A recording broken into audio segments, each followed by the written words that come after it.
Hi friends, evening ஸ்நாக்ஸாக புதுசாக ஒரு டிஷ் பண்ணலாமா? அதுக்கு ஒரு ப்ரெட்டு ஒரு முட்டை இருந்தாலே போதுமானது. ஒரு ப்ரெட்டை நீளமாக ஃப்ரெஞ்ச் ஃப்ரைஸ் மாதிரி கட் பண்ணி வச்சுக்கோங்க.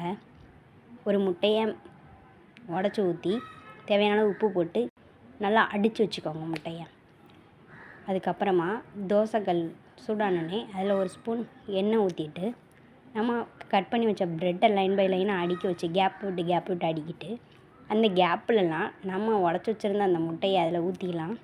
ஊற்றிட்டு முட்டை வெந்ததுக்கப்புறமா அதை இப்படி ஒரு பெரட்டு அப்படி ஒரு பெரட்டிட்டு நாம் அந்த கேப் விட்டு அதை கனெக்ட் பண்ணி ரோல் மாதிரி மடிக்கலாம். மடித்து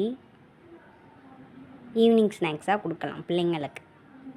இதுக்கு நீங்களே ஒரு புதுசாக பேர் வச்சுக்கலாமே, எக் பிரெட் ரோல். இதில் நீங்கள் வேணுன்னா வெஜிடபிள்ஸ் கூட ஆட் பண்ணிக்கலாம். உங்கள் சாய்ஸ் தான்.